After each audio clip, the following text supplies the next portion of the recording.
You're live. Okay. Looks like that worked.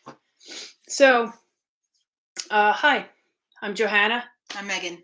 from Travelers Paranormal, and we are live on TikTok and YouTube. It's kind of an experiment. Haven't done this one before.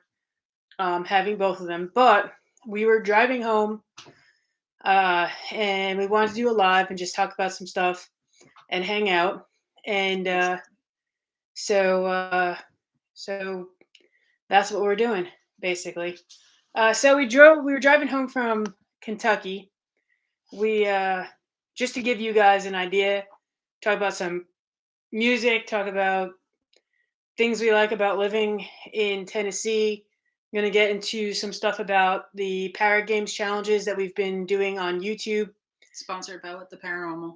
sponsored by What the Paranormal, and we'll talk about a little bit about paranormal investigating and that kind of stuff.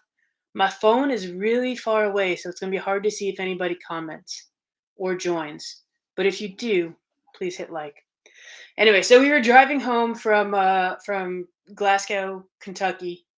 We had gone to try and buy some tickets for a Chris Jansen show that's coming up in April. Chris Jansen, if you don't know, country music star, um, real great entertainer. So we'd heard some of his music, but I think like we really started to like him when we saw him perform at the Grand Old Opry. So I don't know if you know this or not, but a few years ago, a couple of years ago, there was a Habitat for Humanity build in Nashville. Through work, we got to participate. I paused because one of our cats was dangerously close to knocking over the phone. Uh, we got to participate through work in this Habitat for Humanity build, which is a fantastic experience if you ever get the chance. So they're not always so big. This one was really big because Jimmy Carter was there, and they were building some homes in North Nashville, I believe. And basically, like I said, really cool experience. Every single one of those houses has something in it that Jimmy Carter like personally worked on and built. And it was a great experience. It was a week. We only got to go for the last day, which is going to be very important in a few minutes. But that day, it was a really good experience. We had a really good time.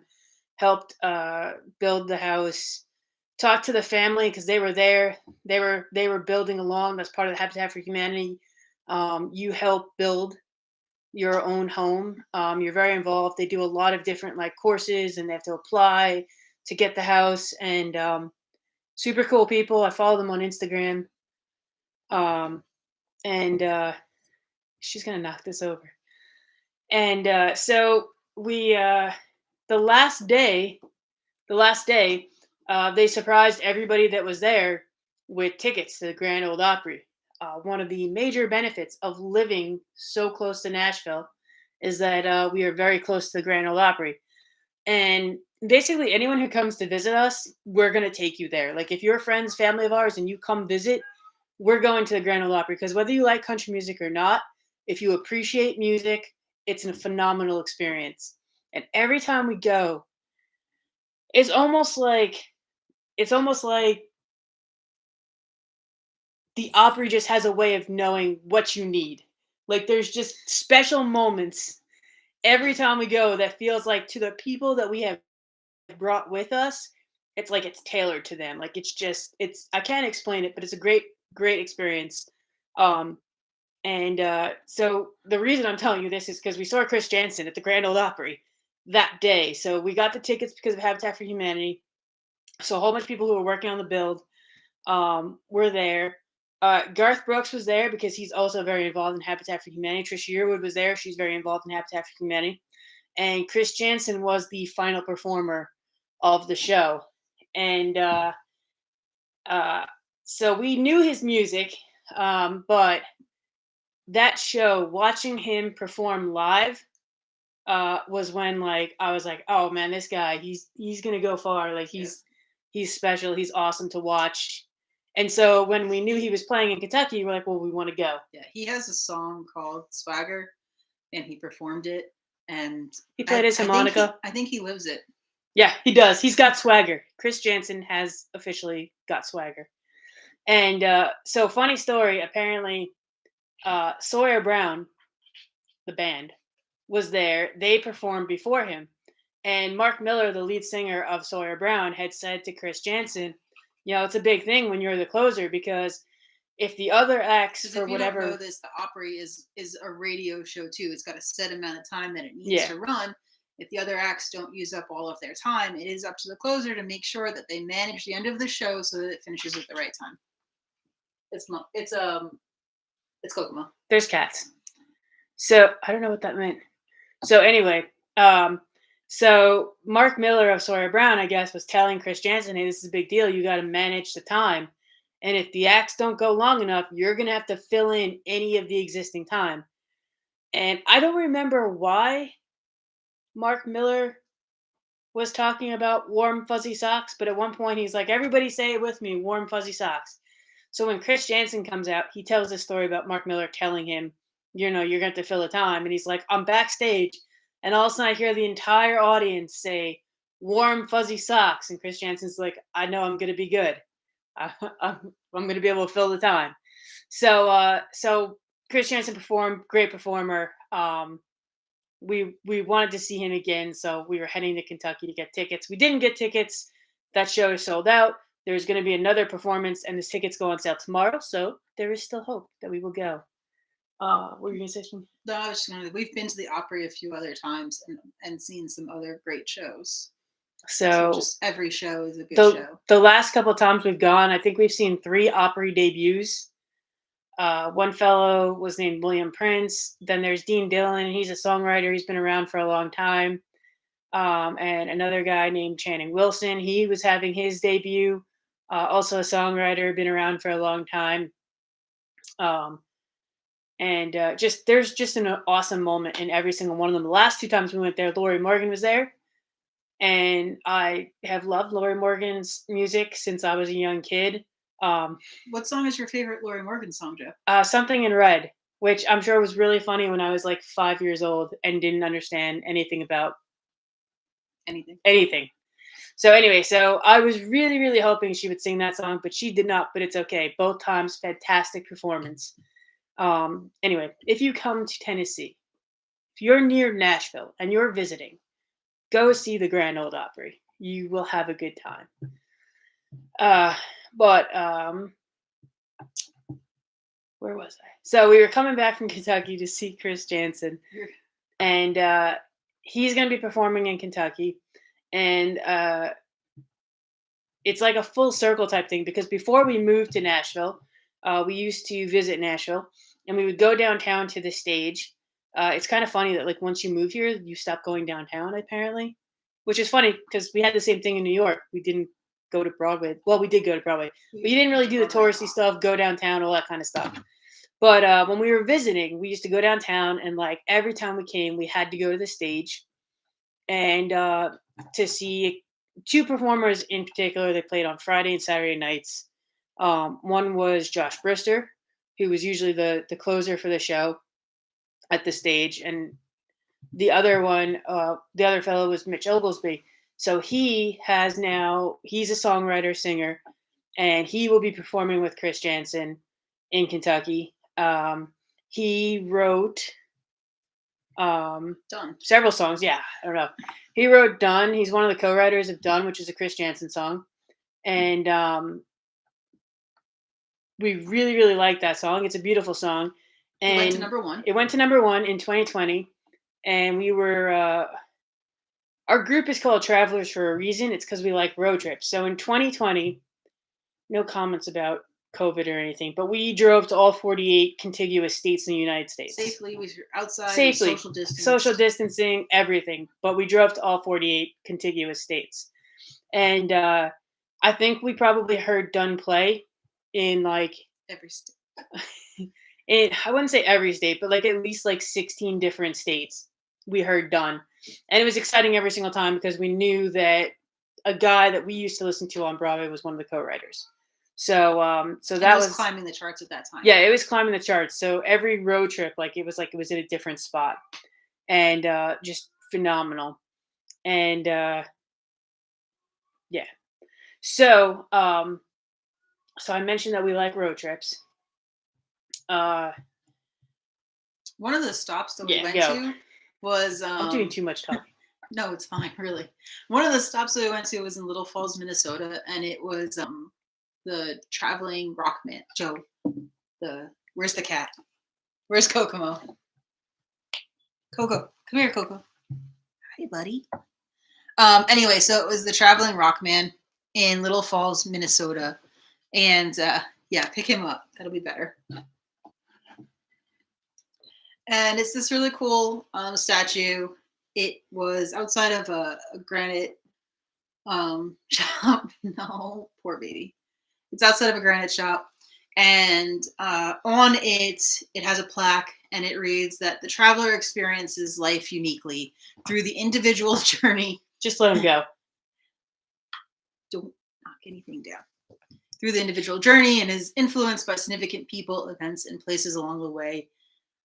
Traveler is meant to represent you and your story, and he's back here because he's a cat. Anyway, and so between that and if you guys have heard of the Dictionary of Obscure Sorrows, there's a word that they have in there called sonder, and sonder is the profound feeling of realizing that each random passerby is living a life as vivid and complex as your own, each populated with their own ambitions, friends, routines, worries, and inherited craziness. An epic story that continues invisibly around you like an anthill spiraling deep underground, with elaborate passageways to thousands of other lives that you'll never know exist, in which you might appear only once, as an extra, sipping coffee in the background, as a blur of traffic passing on the highway, as a lighted window at dusk.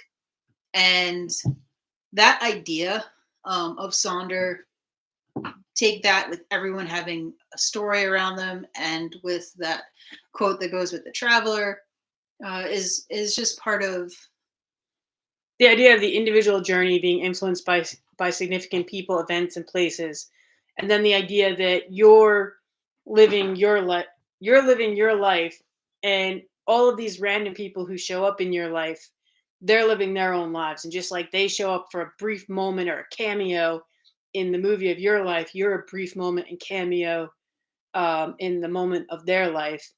And I don't know, it's just an idea about interconnectedness that really, really resonates. And I think if people paid attention to that, we would have a lot less Karens in the Karen stories in the world. Like if you've seen Karen videos, if if they knew, if they thought about the fact that like everybody else like have going on in your life, your stress, your family problems, your work, your everything like that, and the good things, all the things that are going on in your life. Like everyone you see has the same exact things, like different things, but the same amount, stressors, everything. Um, and you're all interconnected, and you're gonna have a brief moment of influence in someone's life, and it could be very, very little. You could just walk by, but you were there and you shared that moment. When we were kids, I wanted to write a book called Faces in the Crowd, and it was just gonna be like random like a vignettes. series of vignettes about how everybody that I've ever met influenced me. Either I learned something about who I wanted to be or who I did not want to be. It was a trait I wanted to copy, or it was a trait that I did not want to see in myself. But every interaction gives you that chance. And so yeah, we're rambling, but anyway, this is what happens when This is Whiskey Town. you just randomly do this. If you guys can see him. So you can't see him on YouTube, but you can see him on TikTok. He's on YouTube. There he is. But so those two words, I think, the idea of the traveler statue. When I read what it said at the base, we were going there, but I didn't know about the base. And the word Sonder just really, really stood out to us, and it stood out to us in a way also because of the paranormal side of it, because I feel like that kind of idea of interconnectedness, like when you're doing a paranormal investigation, right? And you go to a place that's haunted. Think about some place like Waverly Hills. I believe that it's haunted. I believe that there are ghosts and spirits, ghosts or spirits, whatever, that haunt those halls still, that live their lives there. And I believe that I can go and I can go communicate with them. Now, obviously, you need to believe all of that for this to really matter. And there's nothing that I'm ever going to show you or tell you that's going to make you believe that. But to me, it's like time traveling. Like I'm able to speak to perhaps somebody that lived a life as rich and as full as mine, to bring this back to Sonder. Um, they lived that kind of life. They had family members, they had friends, and for whatever reason, they're still here to be communicated with. Just like an interaction anywhere in a park, on a train, whatever. The same thing. They're just another person that you can communicate with. Yeah, it's that deep rootedness and those roots. Like if you think about a tree and kind of like the ant hill from the definition of Sonder and the roots going out and just connecting and branching out and having all of these different things that go off of it. And speaking of a tree. Oh, speaking of a tree, we were at work and I got two of my coworkers to follow us on TikTok. So if you're watching on TikTok and you don't follow us, I promise we don't always ramble. Sometimes we have like, I don't know, a plan. Um, if you'd be interested in the paranormal or cats, there's a lot of cat videos. By all means, please follow us.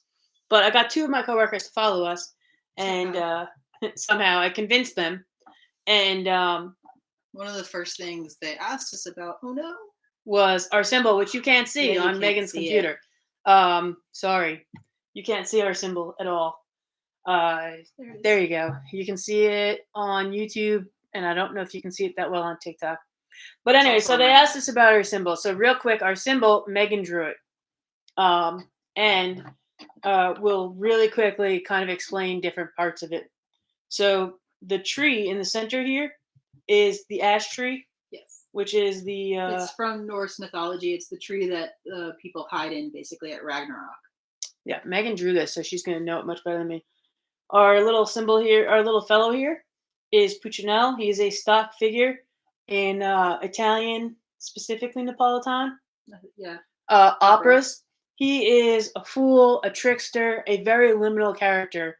A lot of times he either seems like he's lazy, but he's actually really hardworking. He seems like he's dumb, but he's actually really smart. He's always kind of like an in-between. Sometimes he's like sometimes he's a little bit of trouble. Too. He's a little gray area. But think like your Shakespearean fool type character. So we have him walking here. He is carrying the peppers, which for the Italians, the red pepper, it wards off the evil eye, a little bit of good luck type thing. He's holding a 4-leaf clover, which obviously for the Irish, good luck. We're half Italian, half Irish, so that's why we kind of use both those things.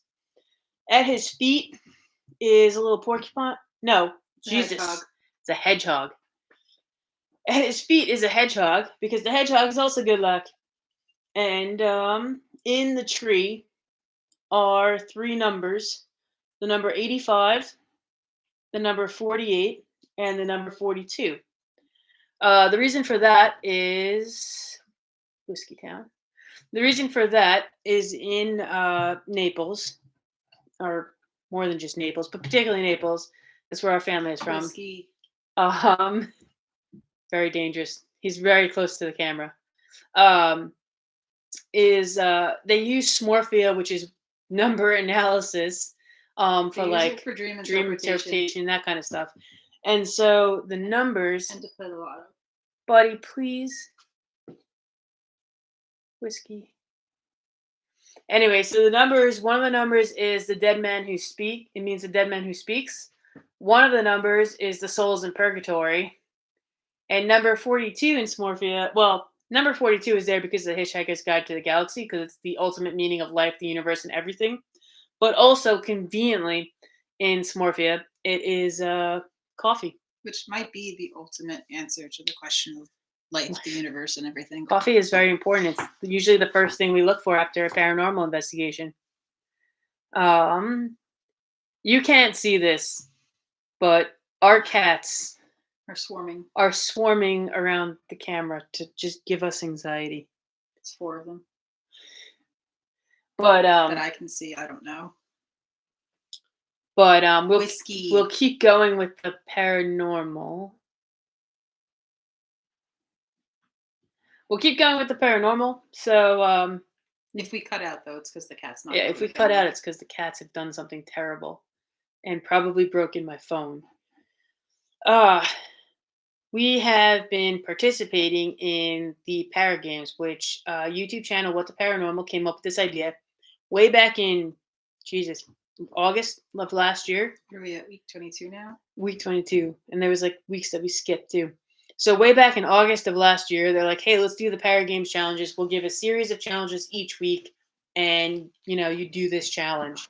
And so we're 22 weeks at least in because we're up to the 22nd challenge, and it's been really really good for our YouTube channel for a couple of reasons. We've met a lot of cool people. We've met a lot of cool people, but also when we do investigations, like a big major investigation, there's a lot of work that goes in before and after the investigation. So before the investigation, at least one of us researches the location, and by the location I mean the town, the area, everything, to try and know about what might we encounter. What are some of the stories of that area? Um, and then you have the investigation.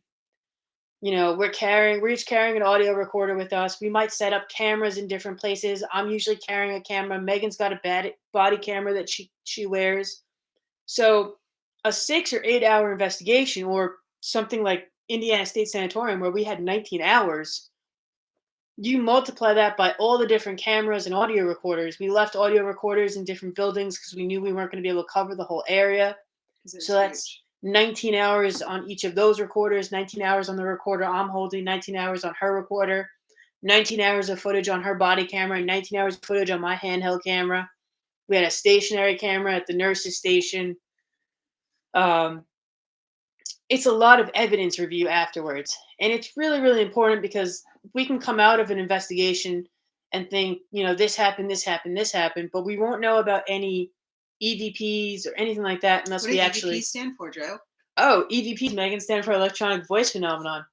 And that's when you're holding a recorder, you're talking, and when you play it back, you hear a voice that wasn't there. So we won't know if we have any of that until we listen to all. Let's go. Until we listen to all of those back. So even a 6 or 8 hour investigation might end up with 40 to 50 hours worth of audio and video recording at least. So there's a lot that goes into that. The Para Games, however, change that for us because you do the challenge, it's 10, 15 minutes, 20 minutes, and you can't edit it at all. So it's just your immediate interaction right there. And then we get to put them up every week on YouTube. So it's helped me put out a lot more content a lot quicker.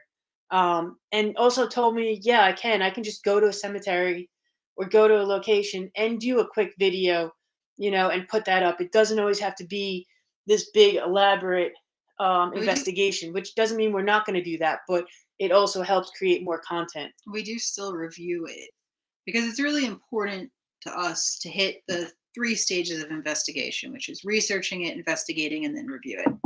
So just because we're doing some shorter ones that we put up quickly doesn't mean that we don't research beforehand or go back and research based on the evidence that we may or may not have collected while we are investigating and that we find while we're reviewing it. So let's talk Para about Games. let's We'll talk talk about about some a of the few of Para Games. our favorite ones. The first one. the first one started out really really well. The challenge was called the 1880s challenge. It was go back to the 1880s, and it really just meant be in the dark, do an investigation, listen to a spirit box of some kind. We have the S box from Ghost Stop, and the spirit box. What that's doing. Some people have apps that they use, but basically it's just flipping through radio stations really really quickly. So in theory, if you're getting a whole sentence, it's across multiple radio stations. Now sometimes it's hard radio stations do bleed into other stations. But if you're getting a full, full sentence, it, hopefully it's some sort of communication. And so the first one was to be in the dark listening to a spirit box for about 15 minutes, I think 10, 15 minutes. We went to a spot on the Natchez Trace called Grinder Stand? Grinder stand. Grinder Stand in Lewis. That That sounds right. No, Hohenwald, isn't it? Hohenwald, Tennessee. It's right on the Natchez Trace. It's called Grinder Stand, and it is the spot where Meriwether Lewis, famed explorer, mysteriously passed away. Montgomery. So Sorry. there's He's sorry. fighting Kokomo. There's Okay. there's Go. different theories on what may have happened, but one of the theories is that he was murdered in a robbery. Yes. So we were doing an S-Box session, and we were doing it what's called Estes method. So the Estes method comes from Estes Park, Colorado, when Carl Pfeiffer, Connor Randall, and Michelle Tate first performed this experiment. And if Estes Park, Colorado sounds familiar, it's because it's where the Stanley Hotel is. So if you've seen The Shining, Stanley Hotel, Shining. So what they did there, the Estes method really has two parts to it. First, it is a blind experiment. The reason it's called that is because one of the participants does not have all the information, or neither of the participants has all the information. What you do is the person who is listening to the S-Box, Spirit Box app, whatever you're using, they're wearing some sort of noise canceling headphones that they are just listening to the S-Box, Spirit Box app. Just assume S-Box means all of that. They are just listening to that. The other person is the one asking questions of the spirits or ghosts that may be around. The person who is listening to the S-Box does not know, hey buddy, don't do that, does not know what the question is.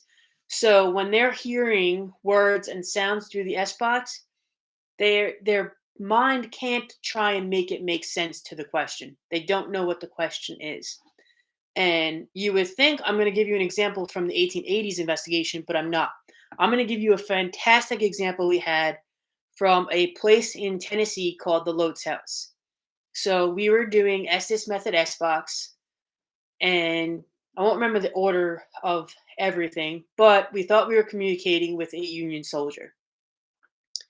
I asked, what other major battles have you been in? Obviously, they were in the Battle of Franklin, and by default, probably the Battle of Nashville if they lived. But so they were obviously in the Battle of Franklin. So I asked, what other battles were you in? Megan's listening to the S-Box. She doesn't know what my question is. It takes a few moments, but she said Lynchburg,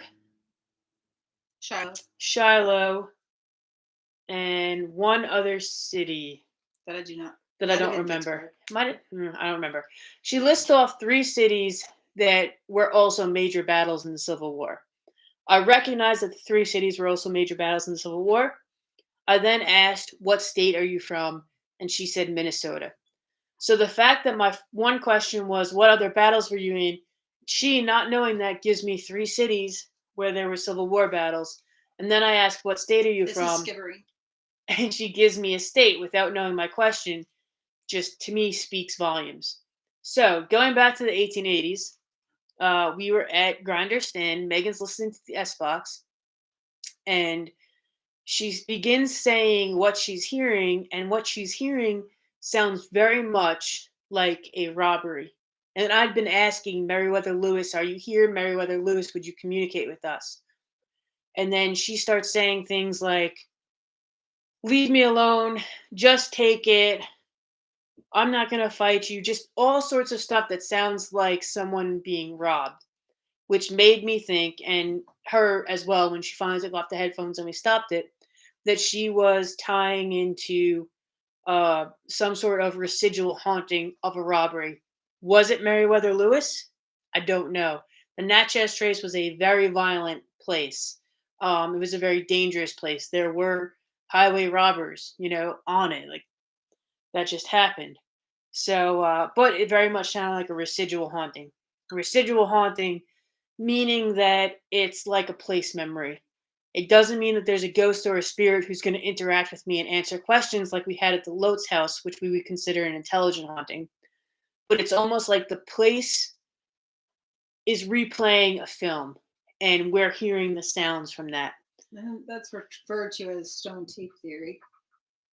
So so that was the first challenge and that was a really good start. We had a really good interaction, really good experience with it. Um what's another one of your favorites?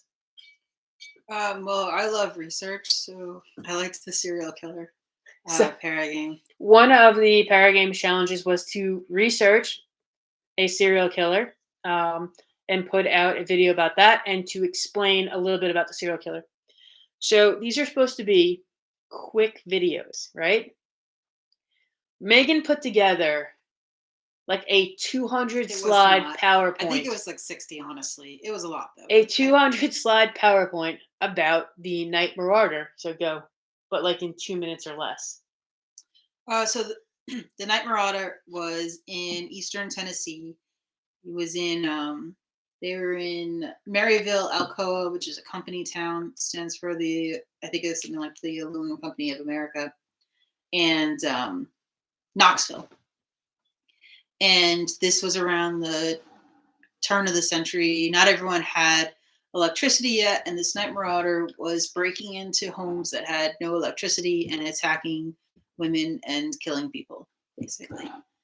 And there was a lot to look into with it. They ended up arresting a couple of people. One guy that they arrested not to have done it ended up dying in jail before his trial. Another guy that they arrested was by the name of Maurice Mays, and he was possibly framed. I didn't mean to scare you. He was possibly framed and actually ended up being executed. And some of the scandal with that is one, that he was possibly framed. He was a political rival and such, but also murders happened while he was locked up. So it clearly wasn't him. And they were not allowed to present, his defense was not allowed to present that evidence. They tried to, and they were told they can't. And his name is Maurice Mays, and there is actually a website that would link to that is still trying to get his name cleared and exonerated. I will definitely put that link in YouTube. I don't know how I do that in TikTok, but I'll definitely put it in YouTube to sign a petition to get him exonerated. Because clearly, the Night Marauder was still murdering while he was in jail. Yeah, he was arrested pretty early into it. Like, not murdering, but one of the first few victims is who he was arrested for attacking. And even the victim was eventually saying, I don't know that it was him. And she was in just this state of shock. She had just been attacked. Her cousin, I believe, had been killed in front of her. And the police dragged her out of her house to say, hey, is this the guy? And she was still in shock. She needed to be supported. She couldn't even stand. And she said, yeah, he might be. And they just took that. So, but it's really important to do research, basically. So she put together a 300 slide PowerPoint all about the Night Marauder for a 5-minute presentation. Megan loves to research. If you tell her to research, like she will research. It is her wheelhouse. So another one of the Paragames challenges that I really liked was it was based on The Conjuring, and you were trying to contact Conjuring 2 movie, and the challenge was to try and reach out to the spirit of Bill Wilkins, who it was said was still haunting the home in Enfield. If you're familiar with The Conjuring, and I mean, I don't know. I love the Conjuring movies. I love the Conjuring movies. They are just movies. They are not documentaries. They are not truth. There's a lot made up in them, and very good movies. I love Patrick Wilson. No way around that. So very good movies, but not ultimate truth. And kind of as I was doing the Bill Wilkins challenge, it made me think about one, how exactly does paranormal investigating work in, when you think about like space and time, like the fact that I'm sitting in Tennessee. If Bill Wilkins was haunting a house in Enfield, England, is it like Bloody Mary? And if I just keep saying his name over and over again, is he going to hear me and come and communicate with me? We talk about property lines, property boundaries, things like that. So I don't really know that I was going to ever be able to make contact with Bill Wilkins, But we tried. but we tried, That was the and game. that was the challenge. And but what it did get me thinking about was when you talk about the paranormal field, I think as paranormal investigators, we kind of have a responsibility to the locations and to the spirits, ghosts who haunt those locations. Kind of like when we were talking about the idea of Sonder before, and I'm saying, I believe that this spirit was a human being. They lived a life. They had friends. They had family. They potentially still have people that knew them that are still alive today. And so we have a responsibility to be respectful of them and of their life. And there's no nice way to say this. So the first movie, the first Conjuring movie, um, presented the idea of Bathsheba as an evil witch who had cursed the family and was haunting the family and all this stuff. And Bathsheba was a real person, and people have gone to her grave now and multiple times have damaged, desecrated her grave. And as a paranormal investigator, that hurts me. That is not what we should be doing. We shouldn't be going into places, damaging things, desecrating things, provoking. We have This is a Brooklyn Roads. Brooklyn Roads. We have a responsibility to that place, to those spirits, to honor them. And that's part of what goes into our research. That's why I want to know, who we may be communicating with, um, to make sure that we are presenting the stories and the encounters in an honest way. And sometimes there are stories and truths that are not fun to tell, but they should be told correctly, and honestly. Um, and I think that's about all I got on my soapbox of paranormal investigators and our responsibility to the world. Um, what else do I got? So Paragames 22 will be this week. If you're nobody's watching on YouTube, like I can see that clearly. So we're a small channel. We don't even have 150 followers. The hope is to, continue this. But for me, paranormal investigating, um, it's that connection. It's something that I love. Everything we do on social media is just a happy bonus. I want to, in my heart, believe that at some point I'm going to get some kind of evidence that is going to be like, this is it. Paranormal exists. Paranormal is true. Um, But you're not going but to. I'm never going to. I'm never going to get something that's going to convince a skeptic. But what I am going to do is hopefully get some more understanding and knowledge for myself and just build up this deeper understanding and connection to the places, to the spirits. It makes me think of the fact that, so I like to collect coins, right? I have a penny that Megan bought me from 1880 or 1882. And to think about all of the history that little, it's okay, guys, cat spooked itself. To think about all of the history that tiny little coin has seen since the 1880s. It's been handed down, it's traveled, it's been places, it's been used, and it's just that little coin has survived for so long. And when I hold that coin, there's a connection there. There's a whole history of lives that have held that coin as well. Almost like Sonder. Almost like Sonder. Um, which is why when I heard that word, I was like, man, we definitely needed a word for that thought, a word for that idea. Um, and I don't know. I think that that's a deep connection that we need more of. I think I get that. I know I get that from our paranormal investigations.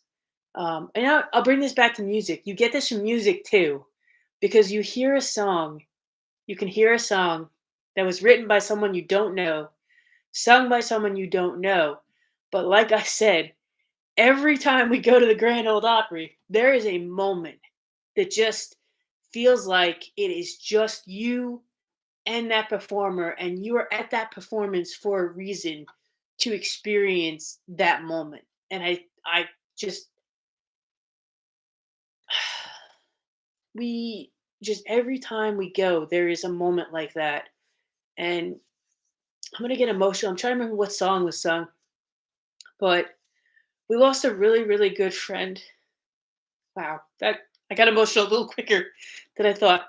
But the two of us are twins. We had a friend in high school who we called our triplet, and we she passed away very young, And pretty suddenly. very suddenly. And I can't remember now what the song was at the Grand Old Opry. It wasn't Daryl Worley's performance. It was somebody else, and it was a song about loss and healing. And it was very shortly after she had passed away. And I don't know, it felt like it was a message that we needed, or that I needed. And wow, I really did. I really got emotional a lot quicker than I thought I would. But it felt like it was just reaching out, and it was like, you need to hear this right now. And that's sorry, now I'm laughing. That's what the Grand Old Opry is. Uh it is just moments of emotional um ups and downs. It's not just sad. I'm sorry, I'm crying. It's not just sad. There are happy, fun moments like Dean Dillon. Mark Miller's Warm fuzzy Warm socks. Fuzzy Socks, or Dean Dillon. So Dean Dillon in his His debut. I'm gonna stop crying. Dean Dillon in his debut starts talking about how he did a song with Willie Nelson. And then he goes, and you never know who's gonna show up on a Saturday at the Grand Old Opry. And I did it, and I'm sure like half the crowd did it. I grab my phone, I take out my phone, I put record real quick. I'm like, Willie Nelson's about to walk out onto the stage. Dean Dillon turns like he sells it. He looks at entrances where people enter from the side of the stage. And then he looks back at the audience and he goes, Willie Nelson's not here. And it was silly. There's also too Slim Shady. It was silly, but now I'm not crying. Uh, uh, I don't want to end on a sad note. Too Slim Shady. So the Bobby Osborne next and the Rocky Top. not the performance with Dean Dillon. See, we're back at country music. Not the performance with Dean Dillon, but the next Opry show that we went to. Bobby Osborne and Rocky Top Express was performing, and man, this guy, Rocky, like, just think banjos, think They did the music for Toy Story 3. They did do the music for Toy Story 3. Think bluegrass music. Or 2. Whatever. Might have been 2. They did the music for a Toy Story movie. Anyway, they do bluegrass, banjo, fiddle, that kind of thing.